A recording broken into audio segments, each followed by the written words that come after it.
Earlier when you talked about criminality and creativity trends in men peaking at 14, it reminded me of something you said. I think it was Joe Rogan talking about SJWs and kind of and how they create their own chaos, talking about how adolescents have this drive to change the world.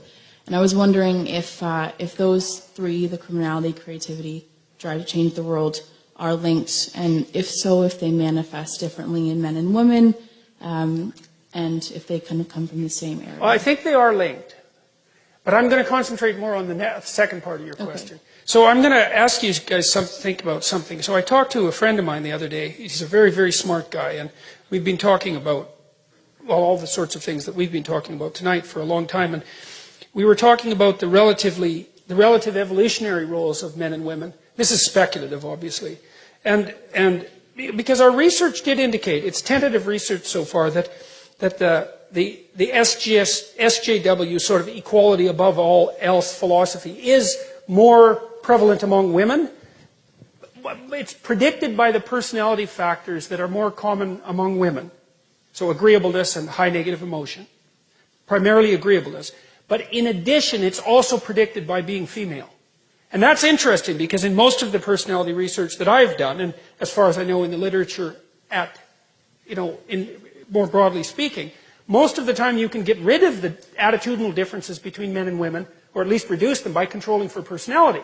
So if you take a feminine man and a masculine woman, then, the poles reverse. But that didn't seem to be the case with political correctness.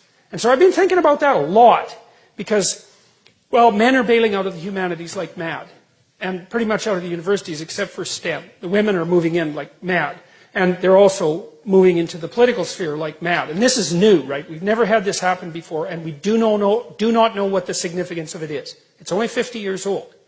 And so we were thinking about this. And so I don't know what you think about this proposition, but imagine that historically speaking, it's something like women were responsible for distribution and men were responsible for production.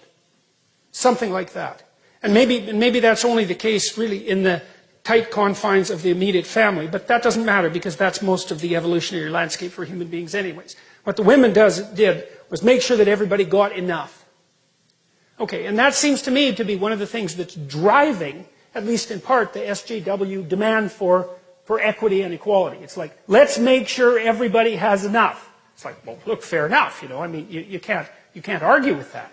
But there's an antipathy between that and the reality of differential productivity, because people really do differ in their productivity. So, all right, so to answer your question fully, I do think that the rebellious tendency of adolescence is associated both with that criminality spike, especially among men, and with creativity. Yes. I think that the SJW phenomenon is different, and I think it is associated, at least in part, with the rise of women to political power. And we don't know what women are like when they have political power, because they've never had it. I mean, there's been queens, obviously, and that sort of thing. There's been female authority figures, and females have wielded far more power historically than feminists generally like to admit. But this is a different thing. And we don't know what a truly female political philosophy would be like. But it might be, especially if it's not been well examined and it isn't very sophisticated conceptually. It could easily be, well, let's make sure things are distributed equally. Well, yeah, but sorry, that's just not going to fly. Do you think in terms of the West with SJWs, and you talked about last lecture as well, creating chaos when there is none, otherwise it would be static, do you think there would be any validity in saying that in a country like Canada where we're pretty gender equal, is there any merit to thinking SJWs are trying to create chaos even when there arguably is none on a mass level? Obviously there's still problems. Why would they do that? Otherwise it would be static. And that drive, it wouldn't, but I'm just wondering. I read this quote once, and I don't remember who said it. It might have been Robert Heinlein, for crying out loud, science fiction author. That springs to mind, but it probably wasn't. And the proposition was that men tested ideas and that women tested men. And I kind of like that. There's something about that, And now, obviously, it's an overgeneralization, but we also don't know to what degree women test men sheerly through provocation. It's a lot, because if you want to test someone, You don't have a like little conversation with them. Like you poke the hell out of them and you say, okay, like I'm going to like go after you and see where your weak spots are. And it seems to me that in this constant protest and use of shame and all of that goes along with this sort of radical movement towards egalitarianism, that there's a tremendous amount of provocation.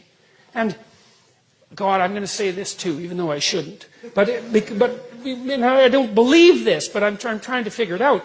You know, I thought it was absolutely comical when 50 Shades of Grey came out. Eh? I just thought that was just so insanely comical that at the same time, there's this massive political demand for, like, radical equality and say with regards to sexual behavior, and the fastest selling novel the world had ever seen was S&M Domination, right? It's like, oh well, we know where the unconscious is going with that one, don't we? And sometimes I think, like, because one of the things that I've really tried to puzzle out, and it's not like I believe this, right? I'm just telling you where the edges of my thinking have been going, is that you have this crazy alliance between the feminists and the radical Islamists that I just do not get. It's like the feminists, it's like why they aren't protesting nonstop about Saudi Arabia is just completely beyond me. Like, I do not understand it in the least. And I wonder too, I just wonder, bloody well, this is the Freud in me, is like, is there an attraction, you know, is there an attraction that's emerging among the female radicals for that totalitarian male dominance that they've chased out of the West? And I mean, that's a hell of a thing to think, but after all, I am psychoanalytically minded, and I do think things like that. Because, like, I just can see no rational reason for it. The only other rational reason is that, well, the West needs to fall, and so the enemy of my enemy is... My friend, exactly. Now, what is it? I got that wrong, but... The enemy of my enemy is my friend. Yes, exactly. And that's why Islamists tend to vote liberal as well. Yes, well, so that could be the case. But I'm not going to shake my suspicion about this unconscious balancing, because as the demand for egalitarianism and the eradication of masculinity accelerates, there's going to be a longing in the unconscious for the precise opposite of that, right? The more you scream for equality, the more your unconscious is going to admire dominance. And so, well, that's how you think if you're psychoanalytically minded. And, you know, I'm a great admirer of Freud. He knew a hell of a lot more than people like to think.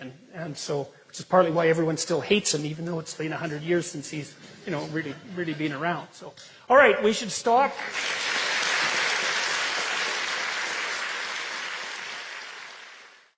It's so primitive. These conceptions, this idea that identity is your choice, is such... Identity isn't your choice when you're 3 years old on a playground for the first time. Identity is negotiated with other people, which even the bloody social constructionists admit. The idea that it's a whim, that it's something you choose on the basis of your personal, of a personal feeling is... Really, it's that level of understanding is approximately the developmental level of a 2-year-old. And I mean that technically, because generally 2-year-olds aren't capable of putting themselves in someone else's place, or they're not as capable as they will be. Yeah. And so the idea that you can just impose your identity on me that's completely insane. We negotiate our identities with other people all the time. Well, this is actually something I've been mulling over as well. The idea of gender roles, and I haven't really fully formulated this thought process yet, but since I've got you, I thought I'd run it by you. I don't understand how they can claim there are more than two genders, because as far as I can tell, gender is like a handshake. You know, it's a series of cues and signals. For example, like if I take a lady out to dinner, I'll pull the chair out so she can sit down. She knows what she's supposed to do because there's an understanding from just previous context of our lives. And if I don't say pull the chair out and she's expecting me to do so, then I failed. She may well be like effectively holding out her hand to be shaken, and I'm not taking the hand and shaking it, and so. For them to unilaterally say, right, okay, there are thousands of genders, and genders are all social construct, they're all performative in nature, they're all, everyone's basically a tabula rasa and they can just choose whichever they want. It's obviously not true, because I mean, if I don't, it's not like, say, it's a two-way street. It's, if I don't know what I'm supposed to do with someone who identifies as a demi-girl or whatever, pick a random made-up gender that they've got.